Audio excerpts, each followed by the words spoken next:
Thank you for tuning in to Whether or Not. We got a great show for you lined up, and Rodden has a feature on El Nino later in the show. Marissa's here in the studio with your latest forecast, and we have excellent nature in the news stories. So sit back, relax, because Whether or Not starts right now.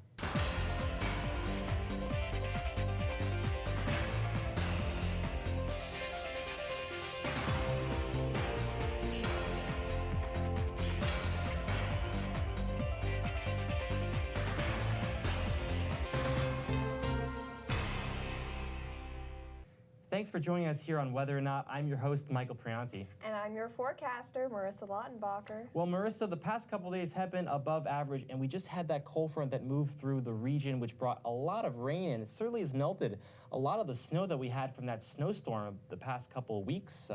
How's the weather looking this weekend? Is it going to be continuing with these above average temperatures? Well, actually, the weekend, we are going to go back towards normal for our temperatures, and I haven't seen really much snow at all on the ground anymore. That rain pretty much got rid of most of the snow that we've been having on the ground, except for maybe the Harrisburg area, which got that 2 feet of snow. That is right. Harrisburg still has a huge snowpack on the ground. But we'll check in with your forecast later. But for now, let's look at some excellent nature in the news stories.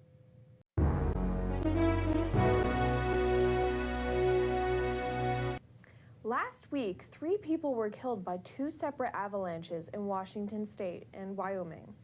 These are the latest deaths due to multiple deadly avalanches this month across the country.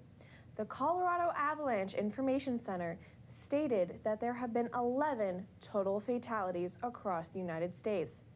This is the largest number of deaths in the month of January since 1998. According to the Utah Avalanche Center forecasters, almost all of the avalanches have been induced by human activity. Despite the danger, many skiers will go into the backcountry to take advantage of the untouched powder. Forecasters caution that skiers should be prepared in the event of an emergency.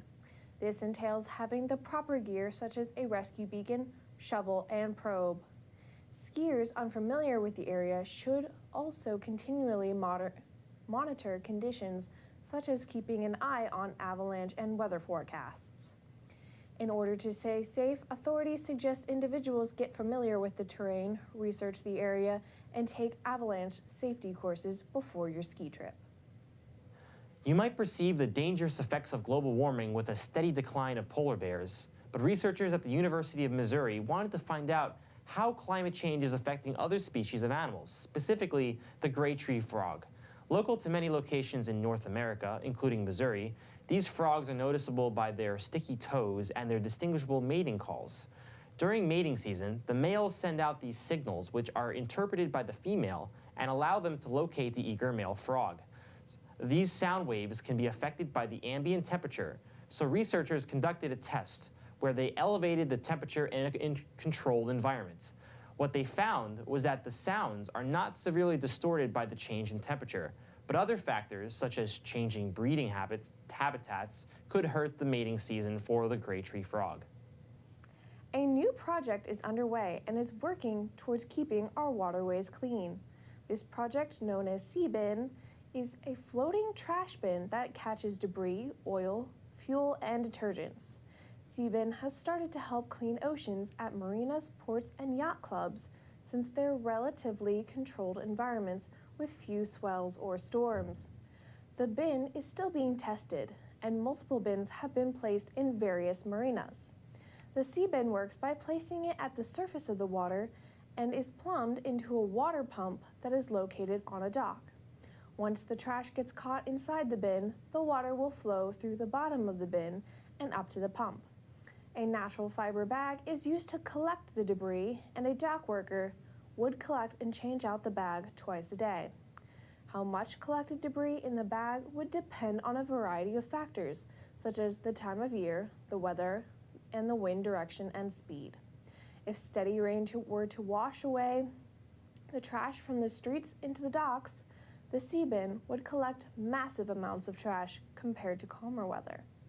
With this revolutionary new way of cleaning out the ocean, each bin is estimated to collect half a ton of garbage each year.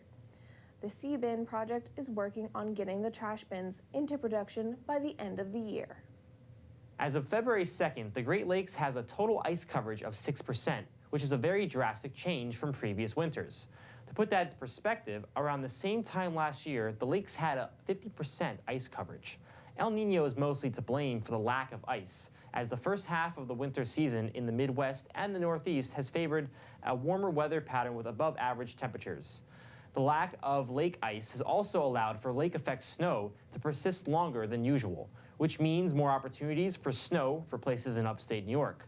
The ice shortage, however, has been a blessing for commerce, as shipping industries are benefiting from the lack of ice, which impedes travel time and costs for ships traveling through these open waters. More outbreaks of cold air are expected to arrive throughout the month of February, which will help to add more ice to an already ice-starved lake chain.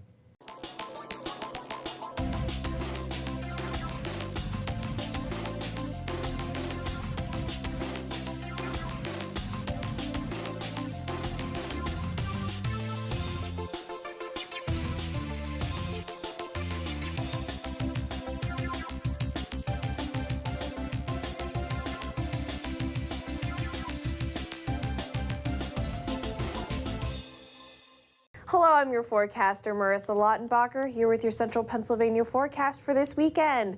So, at the start of our weekend on Friday, or at the end of the work week, we will have some gorgeous sunny skies as we have a high pressure system that's staying to our north up in towards Canada. And even for this weekend on Saturday, we will have plenty of sunshine, maybe a couple more clouds building in on Saturday, but in general, a pretty good day as our temperatures will be back towards normal for this time of year. Even on Sunday, we will have plenty of sunshine to go around. So this weekend, generally looking out to be a pretty great weekend weather-wise if you love the sunshine. So a recap on Friday, 38 for your temperature, back towards normal. Looking into Friday night, a temperature still a little bit warmer than our normal temperature, 26 degrees. Those clouds building up a little bit, but on Saturday, our temperature should be around 42 degrees with those clouds and some sunshine. Not really much to talk about in terms of precipitation. Even on Saturday night, we will have some increasing clouds, temperatures around 46 degrees. Talking about Sunday, again, staying around that 40-degree mark with mostly sunny skies for your weekend, looking to be pretty great weather.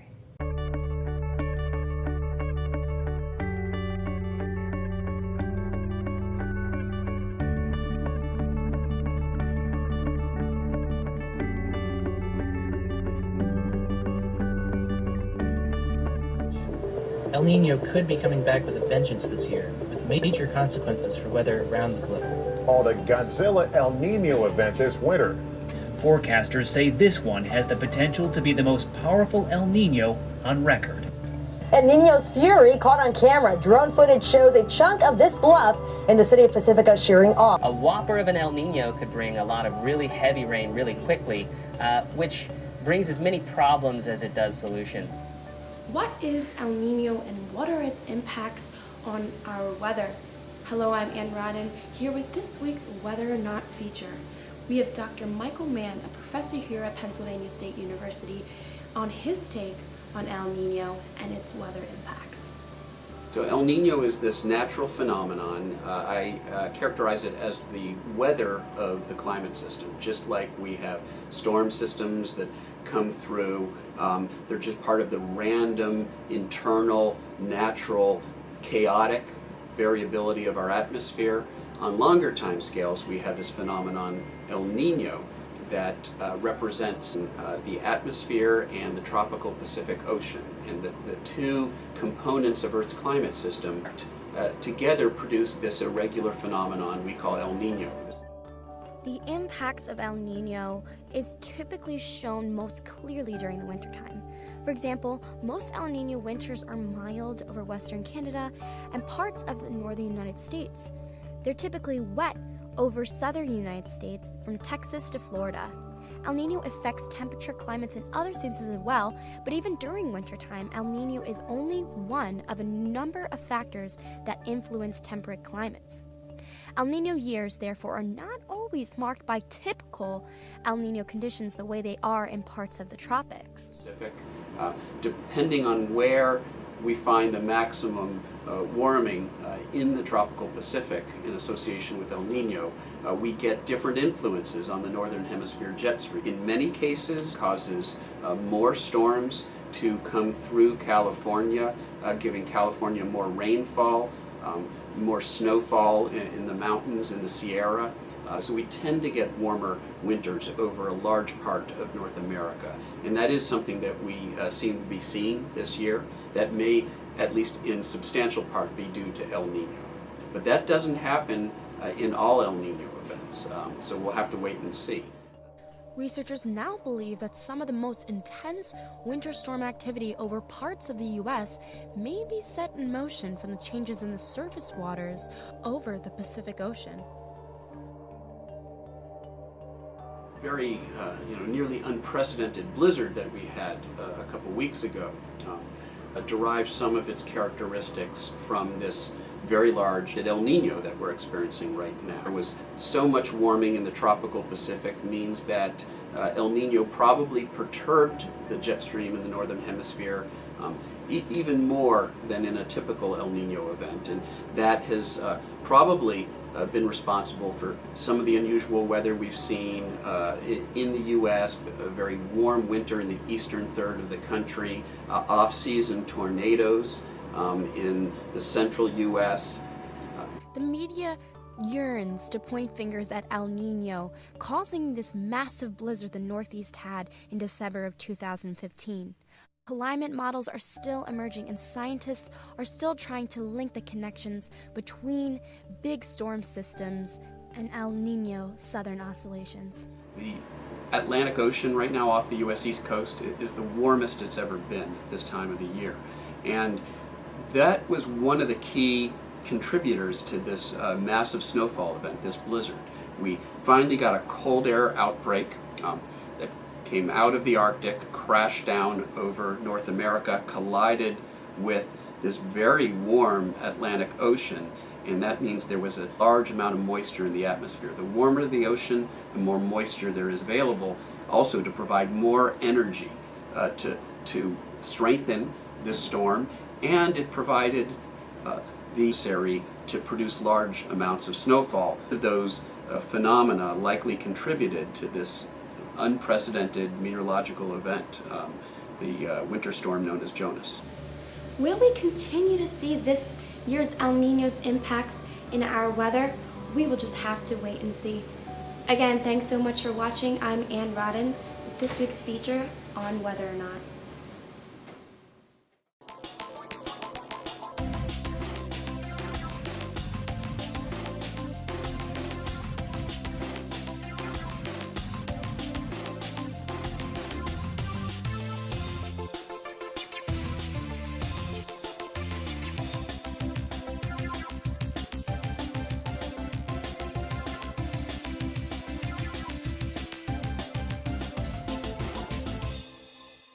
And thank you, Anne, for that wonderful feature on El Nino. But here's looking at your extended forecast for your weekend plans.